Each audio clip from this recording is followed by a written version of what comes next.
Well, I'm super excited. I'm excited to be here. I'm excited to share some things today that will hopefully help you in your family relationships, your couple relationships. It's been a wild and wacky year, hasn't it? It really has, with so many emotions, ups and downs. The kids come home from school, and I come home now from work, and it's just trying to juggle so much. But they come home in March and have this 5-month summer break. And it was, what do we do? What do we do with these kids? So we have four teenagers right now. And so I don't know about you, what your feeling was when they went back to school, but this is how I felt when they went back to school. I was super excited, and then of course they were excited. I had to throw the mask on them because they're just thrilled. Aren't we all thrilled with these masks? But really, family time took on a whole new meaning, didn't it, during this time?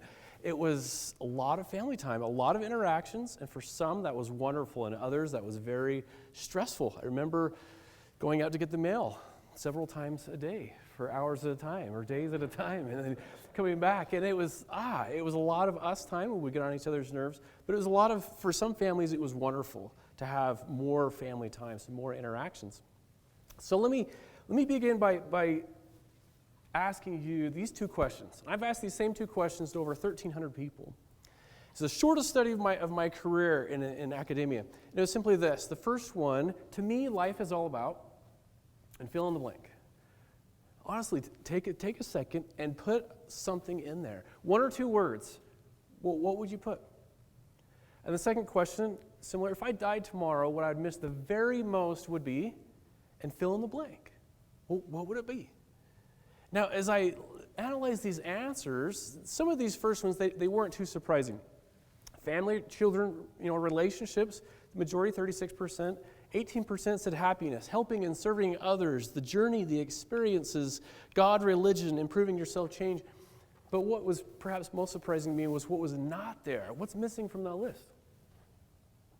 Work and money. In fact, very few said anything related to work or money. Now, that's not to say that work isn't important. I love my job. I love interacting with students and presenting on these types of topics. But that's not what life is all about for most people. It's about relationships. Now, the second question, if I died tomorrow, what I'd miss the very most would be, now, as I learned as a professor, you have to look at the wording of this question. Does anyone see anything weird with that wording of that question? So I got some smart Alex who said things like, I'd be dead and breathing, and that's what I would miss the very most. Another one said, I'd be dead. You can't miss anything when you're dead, dude. Some said, I thought interesting, the thing they'd miss the most, Chick-fil-A. Chick-fil-A is what they would miss the most. Another one said, one person actually said, my cows. That's what I would miss the most. But again, overall, what was the theme? It was family. It was relationships. It was children. It's my marriage. That's what I would miss the very most. And others said things like life, laughter, experiences. So thinking about relationships and couple relationships and connections, which we've heard about today. Here's a study, a BYU professor, that looked at factors that predicted how long and how well we live in this life. What are some factors? It was a meta-analysis, so it's a study of studies that showed. Now, going from left to right, clean air, sometimes we would argue that in Cache Valley, right, Tyler, with some of the inversion and stuff that comes in, but not a strong predictor of how long and how well. Hypertension treatment, interesting. Being lean versus overweight, exercise, and other studies have actually shown that it's further down the line. Cardiac rehab, flu vaccine, right? What about this one? Quitting drinking and quitting smoking. So what are the two? What are the two strongest predictors of how long we're going to live? Close relationships, as we've talked about today. These relationships. So what's number one? The number one predictor of staying alive today is quitting Fortnite. No, I'm just kidding. No, I'm just kidding. You could take a picture for your kids and then you'd be like, hey, look, yeah, right. Son, you've got to quit. It's relationships. It's social interactions. So how is that different? Close relationships is who you're quarantined with. The close relationships, who we're quarantined with. Social interaction is everyone else that we see at work and at school and at church and all the other people that we couldn't see during quarantine. But look what they do to our bodies, to our health. It's huge. So taking a look at relationships, and it was mentioned earlier, we're all born with some needs. at least 3 fundamental human needs. The first that we're born with is safety. And this is physical as well as emotional safety. This is food, clothing, shelter, peanut M&Ms, right? That's one of those fundamental needs that we all have. And when those needs are met and I feel emotionally safe, the emotion is I feel at peace. Yes, I feel like there's not this fear. The second need that we all have is satisfaction. This is a bowl of ice cream. This is a pizza. This is going out and going bowling with friends. This is doing fun, enjoyable things. But it's also contributing to a higher purpose and meaning. It's doing service. It's volunteering. It's doing something that brings us this cause, your why. All of us have this why. And that's what brings us this feeling of contentment. Now, a third need that we all have, talked about earlier today, is the need for connection. We all have that. We're born with this longing for belonging, this craving for connection with other people. And that is formed through all kinds of things, through gratitude, through compassion, through kindness and empathy and love and support. And the feeling there is the feeling of love. Now, the pandemic comes along, and it's very interesting. Studying these 3 needs, the pandemic is one of the few things historically that has ever wiped out all 3 needs at the same time, within a matter of a few days. Immediately, our safety is threatened. That's probably one of the most obvious, right? We're wearing masks, and we're social isolating. Satisfaction, I can no longer go out, and I can't go bowling, I can't go to the movies, I can't do anything outside that's fun anymore. And then connection. Social distancing, I can't stand the word. Physical distancing, we need social connection. But we couldn't get out our kids. That was one of the hardest things for us as our teenagers and cooped up, and they needed that social connection. You can't go to church, you can't go to the grocery store, you can't do anything to really see people, and even when you do see them, you can't see their mouths, you can't see their smiles. And so with this social connection, this importance, what did we turn to? We turned to Netflix. During this time of the pandemic, Netflix went through the roof. The subscribers and Facebook and YouTube, all these views increased. We see a huge increase in gaming, in the Fortnite. All of this goes up because where they turn to meet their needs for safety, satisfaction, connection, they're going online. The one thing that they can have access to is their screens. So social media for adults, the same thing. That goes up. TikTok, it was the highest grossing app in the second quarter of 2020. And kids, my girls are teaching me all these things, and we're doing all these dances and stuff. This TikTok, it was huge. What else are they supposed to do? And what else increased? Sales of toilet paper went through the roof instead of down the toilet. Okay, that was one of my dad jokes. Increase, and it means all 3 needs, right? Safety, satisfaction, connection, it's toilet paper. So where else did they turn? They turned to pornography. Worldwide, now this is right from Pornhub, worldwide traffic to Pornhub continues to be much higher than it was before the coronavirus pandemic spread worldwide. This is a quote right from their website. The peak increase of 24.5% happened on March 25th after we offered free Pornhub Premium to encourage people to stay indoors and distance themselves socially. What? They're courageously helping everyone social distance. We'll give you free premium. We're just doing our part to help everyone. What? Does that rub anyone else the wrong way when you see that? And they put that on there. I flipped a lid. United States, it wasn't much different. You see this. Oh, let's do this. It's free. What else? How do I meet those needs? Safety, satisfaction, temporary satisfaction, and false connection. And it's all right there. And they're turning to this. And you see this traffic increase compared to an average day. So as I looked at the website, the Utah Coalition Against Pornography, I applaud this uphill battle that continues to be had. And now there are 2 ways to approach problems. There's a problem to go against something, and then I looked on the website, the About Us, and I was impressed because it says we're empowering individuals, strengthening families, and uniting organizations in the fight against pornography through education and collaboration. So the emphasis there, strengthening families and connection. So not only is it enough to decrease something, but we have to increase something as well, strengthening families. Think about health and diet, for example. It's not enough just to decrease the sugary and the fats and to decrease those to lose weight. In addition to decreasing negative, we increase exercise, positive, healthy foods, enough sleep. And so with any kind of a problem, we have to have at least two approaches: decrease the negative, increase the positive. And my work as a family scholar, family scientist at USU, and as an extension specialist, is to help increase the positivity. And while others and other organizations are going to fight against something, my role is to increase connection and real relationships. And what does a healthy parent-child relationship look like? A healthy marriage relationship look like? So that's my approach today, is to share some things from the research that shows how to increase connection, empathy, and strengthening families. So the average 24 workday. This is, and again, this is going to fluctuate for everybody, but let's break this down a little bit. On average, the average American gets about 7.5 to 8 hours, again, average American, 7.5 to 8 hours of sleep. So that's already taken care of. What about work and the commute? It's about 8.5 to 9 hours. So now there's a big chunk that's gone. What's next in our day? Survival. Okay, this is not going to a 3-hour dance recital of your daughters or something. Sometimes that counts as survival, we think, but that's another category. Survival is more things like going out and grocery shopping. It's cooking, it's cleaning, it's your teenager's hour shower, it's those types of things, it's lawn care, those types of survival things. So now we have, what's this next category? We have what's called personal time.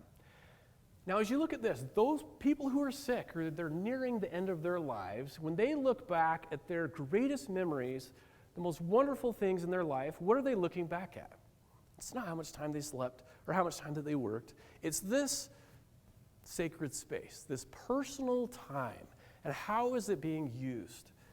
Now, this is the family time. This is going out. This is going to the ball games. This is recreation time. Reading. Reading is actually down to 10 minutes. Under 10 minutes between those ages 15 to 44 is under 10 minutes a day now. So that's significantly decreased. Now let's take a look at this and see what screens have done historically of that personal time. Let's take a look. At 2007, what was launched? The iPhone. iPhone was launched, and Netflix streaming happened to be those two things.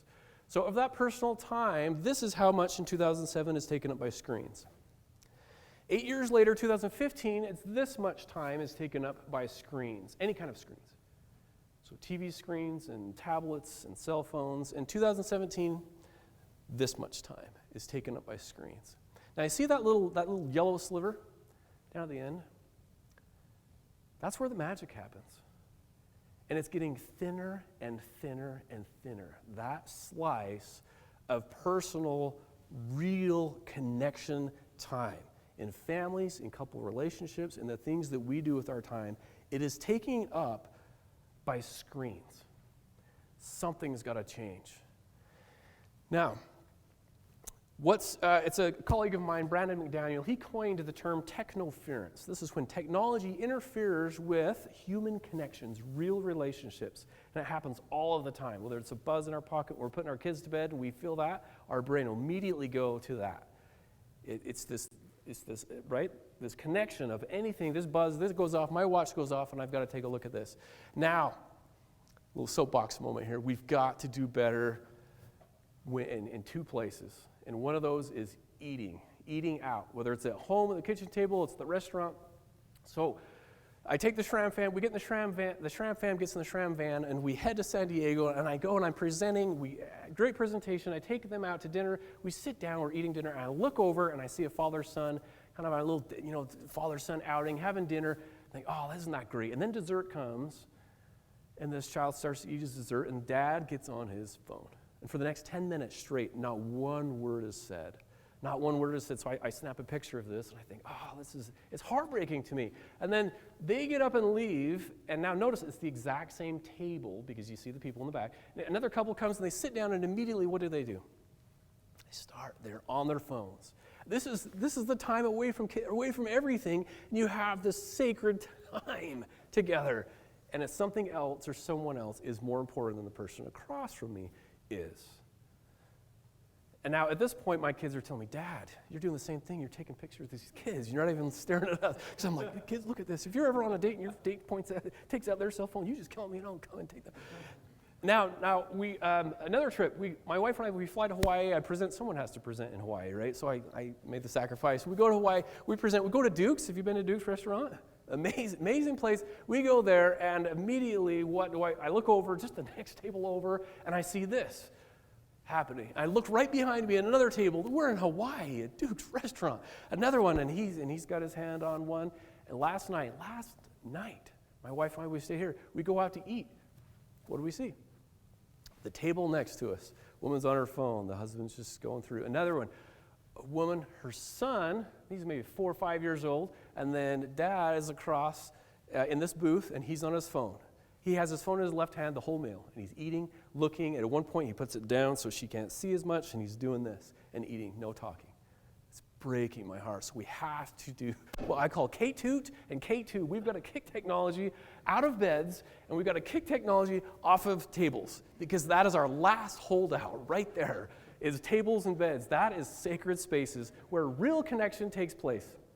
In beds, whether it's our own beds, our beds of our kids, we've got to get it off of there. We've got to get it out of there. Tables, no, we have to take that away. Because our space is shrinking, and now we're taking it even into the bathroom. When's the last time, you went into the bathroom without your phone? Guilty. You're all guilty as charged, right? We can't get away from it. All right, so let me share 5 keys for connection. 5 keys for creating better connection in our families, in our parent-child, in our couple relationships. First one is the escape key, right? More memories and good times. I just got done talking about how much our time and we don't have time, we're not doing anything. We need to do more things together, whether it's couple getaways, it's family interactions, it's hikes, it's walks, it's doing things where we don't have the little devices in our hands, where we can go out and make real memories, lasting memories, because looking back, this is what is most important to us, are these connections and these moments. The second one, one-on-one time. Huge fan of one-on-one time. Well, there's daddy-daughter Dairy Queen dates, or just dressing up. Halloween was one of our favorite holidays. Just dressing up and doing fun, engaging things that will create memories with our kids. Do that. Try that. One-on-one. Well, there's father, daughter, son. Do it one-on-one. You can do 2-on-1 as well, but establish that relationship, that connection, one-on-one with your kids. It's critical. Second key is the find key on the keyboard, and that is find more to be grateful for. We talked about it earlier, gratitude, the power of gratitude.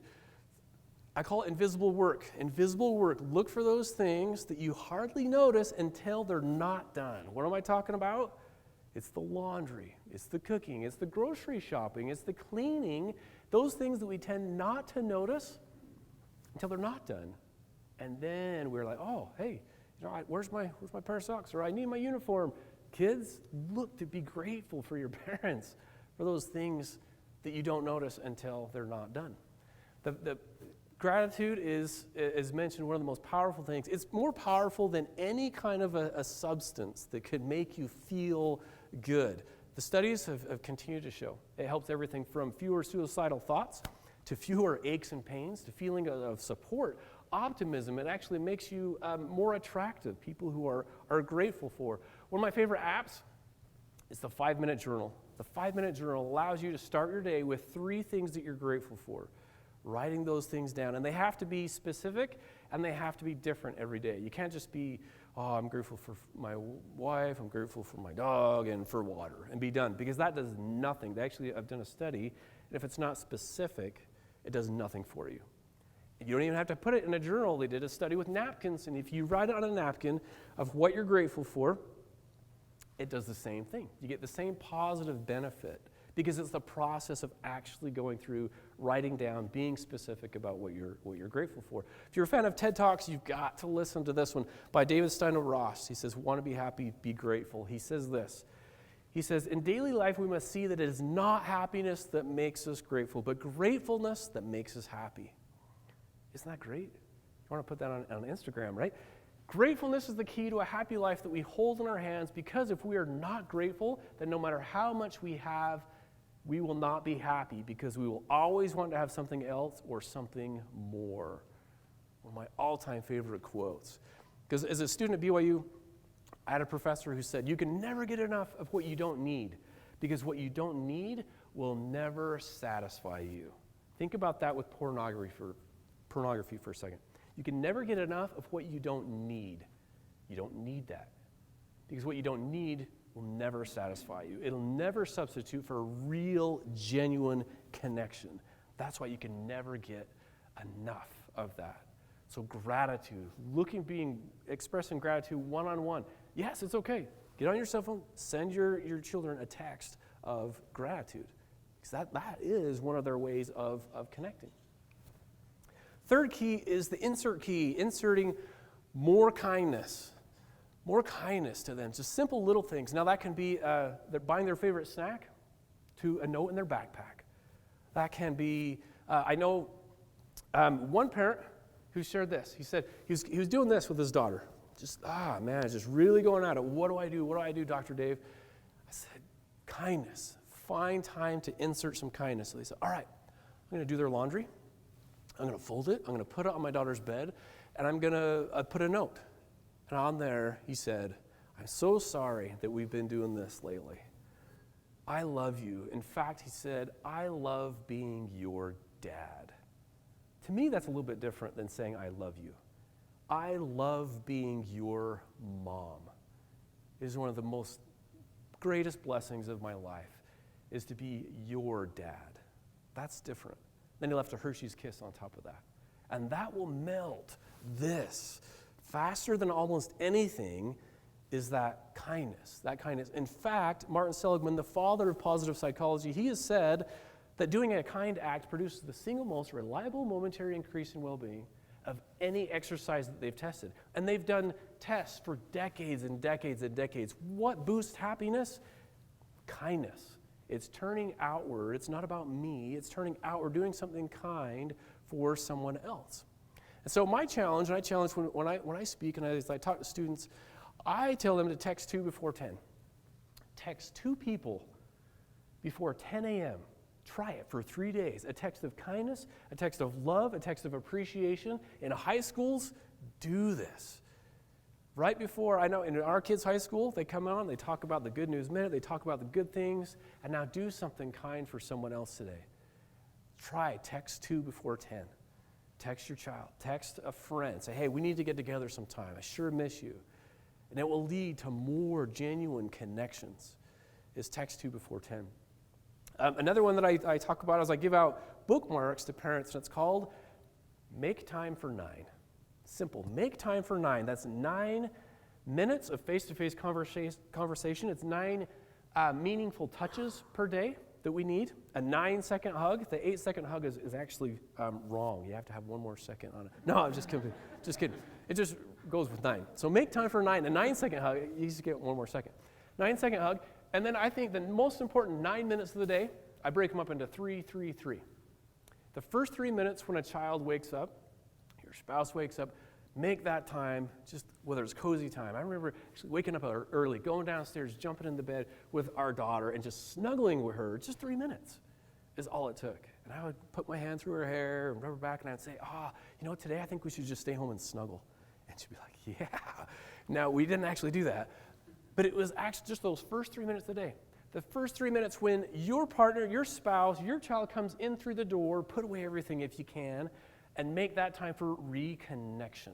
That's what it's about. Just reconnect. How was your day? Tell me, what was the best part of your day today? How did you do on your test? Follow 3 minutes is all we're asking. Because that's all we have, right? Our time is shrunk. And then the last 3 minutes of the day before they go to bed, whether that is story time or you're having family prayer. In our family, we do family happy thought. We have family prayer, and then I share one thing that made me happy that day. My wife shares a happy thought, and all of our kids, we share a happy thought. We focus on the good things that are going on in our lives. So we need to insert more kindness. The fourth key is the home key. That's more positivity and more love. Now, I did a study when I was at the University of Missouri of over 500 empty nesters. Any empty nesters here today? Empty nesters? Yeah, other hand. Now do this. Be like, yeah, I survived. Yes. Yeah, I survived. Empty nesters, that's who I surveyed, and I asked them several questions. One of the questions was, Looking back, what do you regret? Now, and this one can be tough, right? I didn't mean them to send them into a depression, but are there some things that you wish you would have done differently?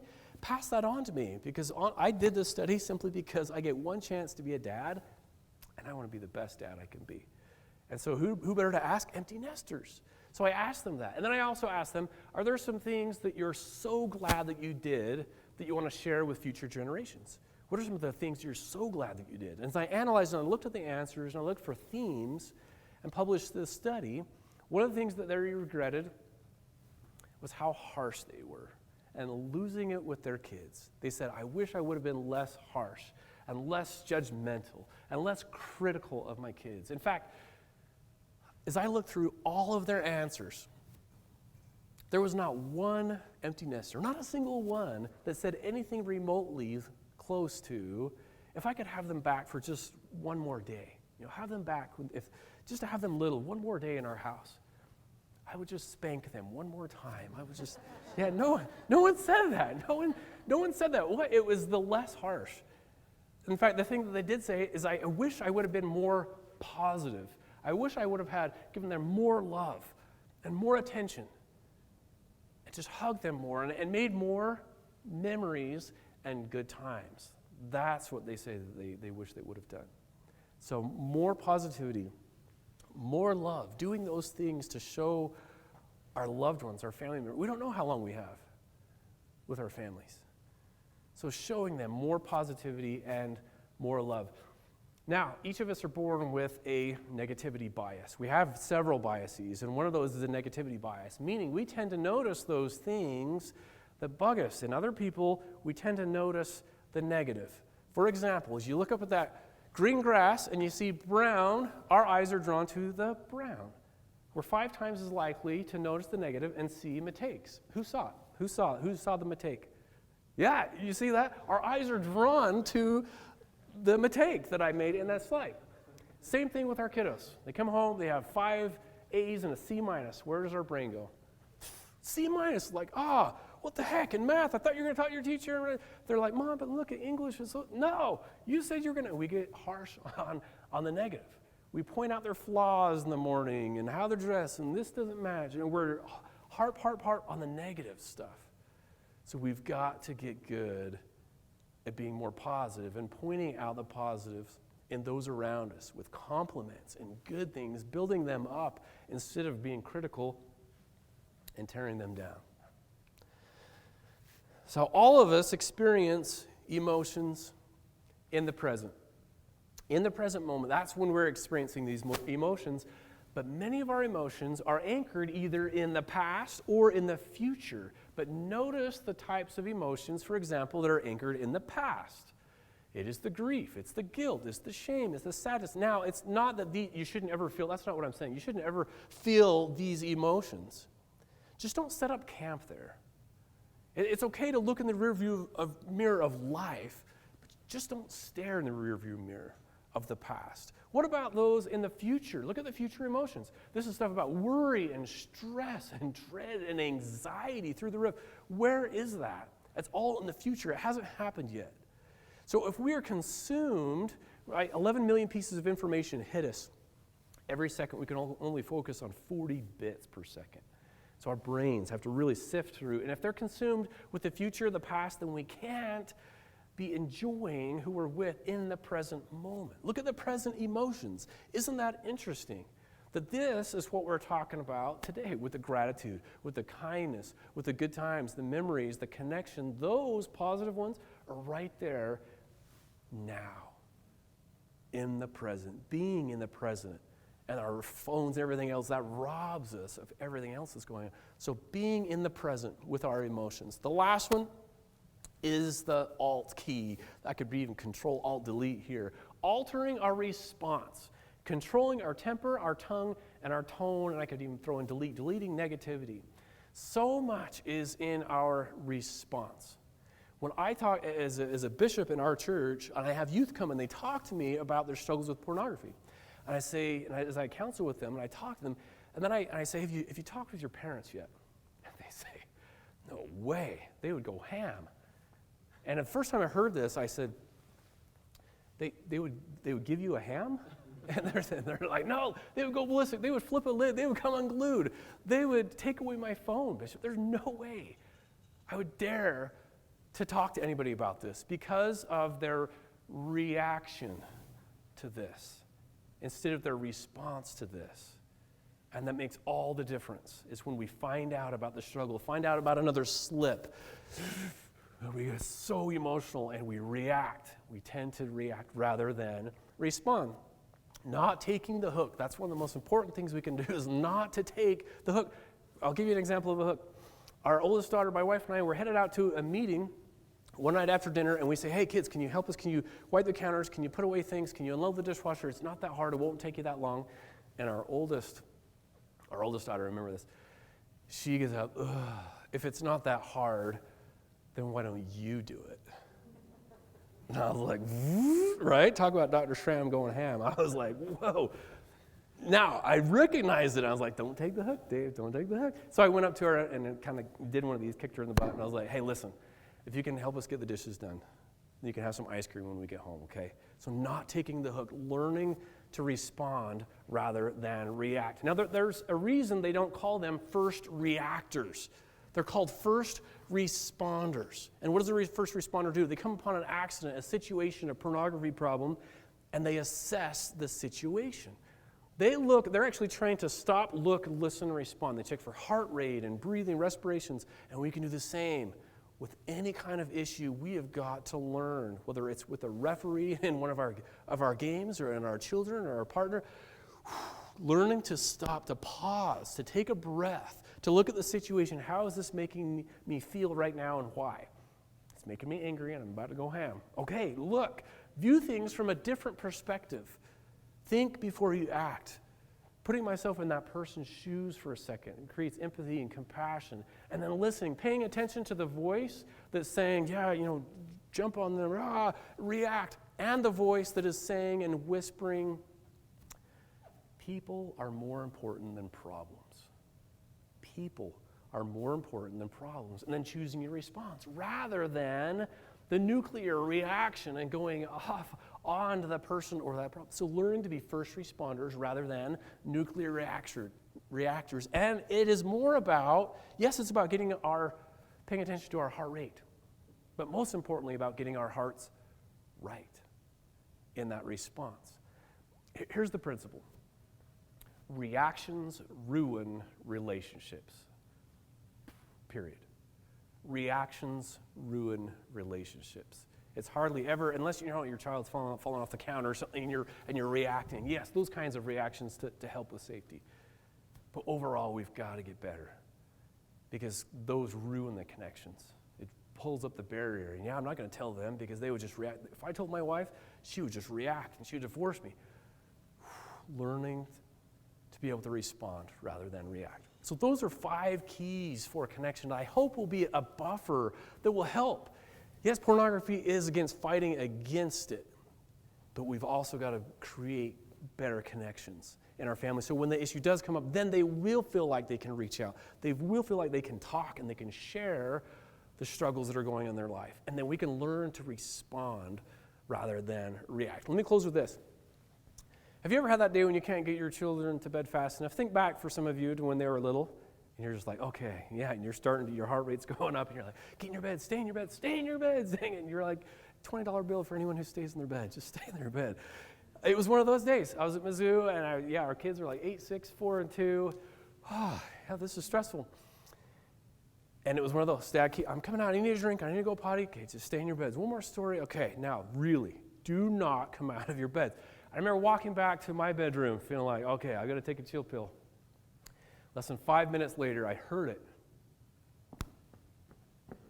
coming down the hall toward our bedroom door.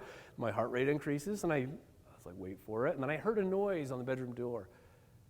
I said, get back to your room. And I heard these footsteps take out. And I go and I open up the door, and there's a note. There's a note from our 8-year-old daughter. And this is a picture of the actual note. And she says, thanks a lot. I know it can be hard being a mom or dad, but you got to stick with it. And I thought, oh my gosh. Here's Dr. Dave with 10 years of school, and I'm the parenting pro, and I know what I'm doing. And I'm so frustrated, I don't know what to do. And some days you don't know what to do. Well, there's a pornography issue. But sticking with it. And then I'll leave you with these words. She says, look on the back. So I flip the note over, and it says, don't worry, we still love you. And I love that. Those who have struggles, the pornography issues, whatever issue it is, letting them know, don't worry, I still love you. Yes, things need to change, and you've got to stick with it. But don't worry, I still love you, and I'll help you through this. So thank you.